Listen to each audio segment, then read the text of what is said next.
The following story has been brought to you by StoriesToInspire.org. I would like to begin by telling you a very beautiful story. And this story is so special, not only because of what happens in the story, but the way Rab Chaim Kanievsky understood the story. In America, we have an expression that when somebody hears something and teiches it or puts a spin on it, a spin is not a bad thing. A spin is the way you're supposed to interpret it. So let's listen to the story together, and we'll see an incredible way how Rab Chaim tells us to understand the story and how it should affect every single one of us in this heilige month of Elul as we approach Rosh Hashanah, Aseret Yemei Teshuvah, Yom Kippur, and Hoshana Rabbah. There was a fellow, an American young man, who had gone through the yeshiva system. Let's call him Nachman. He became a successful businessman, and he moved his family to Eretz Yisrael. He would come back every 2 or 3 years. He would come back to New York to do business. And he also had a cousin in Miami. Now, this cousin was not religious. His name was Nati. And Nati had moved his family from Eretz Yisrael to get away from Eretz Yisrael to come to Miami. So Nachman went from America to Eretz Yisrael, but his cousin did the opposite. He went from Eretz Yisrael and he came to Miami. Now, every time that Nachman came to New York, he would try to spend the day in Miami, and Nati and his wife knew that he's not going to eat in their home. They're not kosher. So either they would go out to one of the kosher restaurants in Miami, or else he would order kosher takeout food and they would serve on plastic or paper dishes. 3 years ago, Nachman comes into Nati's house and he notices that the yarmulke on Nati's head fits him nicely. Every time when he came before, he realized that just 5 minutes before, Nati had put on his yarmulke, but now it's sat as if it was there all day.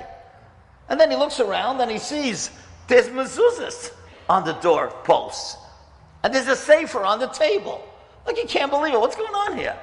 So he says to Nati, have there been some changes here that I am not aware of? He said, yeah. My wife and I, we became religious over the last couple of years. He said, that's amazing. Nobody told me. How did that happen? He says, I'll tell you how it happened. He says, a couple of years ago, my wife and I, late afternoon, very hot afternoon, we were sitting on the porch, and all of a sudden we noticed very well-dressed people in suits and ties, and women that were dressed very well. They're all going down to the water. Now, our first reaction was like, people who go to the beach, they're not dressed in suits and ties. What's going on? And then I realized, oh my gosh, it's Rosh Hashanah today. And these people are going to Tashlich. That's why they're going to the water. I remember Tashlich when I was a kid. I went to Tashlich. Now, I don't know, he said, I don't know what possessed me, but I went inside, I got my kippah, and I just started walking with everybody. Let's see what happens. I hadn't been in Tashlich for years. I figured it'd be interesting to see it again. Well, I come there, and obviously I looked different than everybody else. And somebody came over to me and said, you read Hebrew? He said, of course, I'm an Israeli. He said, would you like to say this prayer of Tashlich? He said, okay, if you show it to me, I'll read it. And I read it. And I was about to turn around and leave when somebody came over to me. Obviously, he also realized that I was not from the group here. He said, did you hear shofar today? I said, no. He said, would you like me to blow shofar? I happen to be a Baal Takeya. I blow shofar. And I happen to have my shofar with me. He said, okay, if you want to blow shofar, that would be nice. I haven't heard shofar in a long time. So right there by the water, this guy takes out his shofar. Everybody turns around. Nobody's expecting shofar by Tashlich. And he blows 30 koilos. And then after he finishes, he says, Good Yontif, my name is Moshe Katz. And Nati was thinking to himself, who cares what your name is? We're not friends. Like, what are you introducing yourself to me? We're not going to continue this relationship. And Moshe Katz says to him, listen, if you ever want to connect to me, I'm in the local synagogue, which is not far from here. Fine. He goes home, and he says to his wife, it was an amazing experience. Tells her about the Tashlich and about the shofar. And then he says, then at the end, the guy tells me he's Moshe Katz. Who cares who he is? I have no connection to him.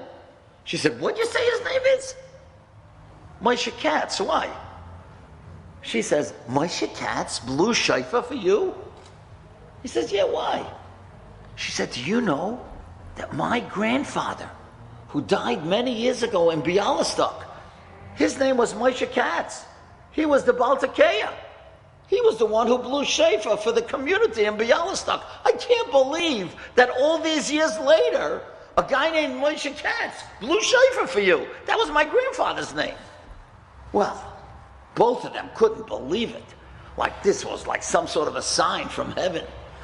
So they decided that after Yontif, they're going to go to the local Rav, and the local Rav was very, very nice to them. He inspired them, and slowly but surely, they became Balei Teshuvah, and they became Frum. Well, Nachman went out of his mind. He couldn't believe it. His cousins are Frum, and he goes around and he tells everybody the story. He comes to Eretz Yisrael, and one day he comes to Rab Chaim, and he says to Rab Chaim Kanievsky, do you believe that story? It's amazing. So Rab Chaim says, well, these stories happen every day. Sometimes we just don't see it, but Hashem orchestrates these type of things many, many times. So he says to Rab Chaim, Rebbe, I'd like to ask you a question. If Hashem wanted that Nati and his wife should become religious, why didn't he send Moshe Katz 10 years ago? Why did he wait till now? And Rab Chaim gave the answer. That's the theme for the first part of our talk tonight. Rab Chaim said, Hashem waits for somebody to take the first step. And after he went to Tashlach, that was the first step. Then Hashem sent him Moshe Katz. And that's a very important lesson in Elul. Enjoyed this story? Come again. Bring a friend. StoriesToInspire.org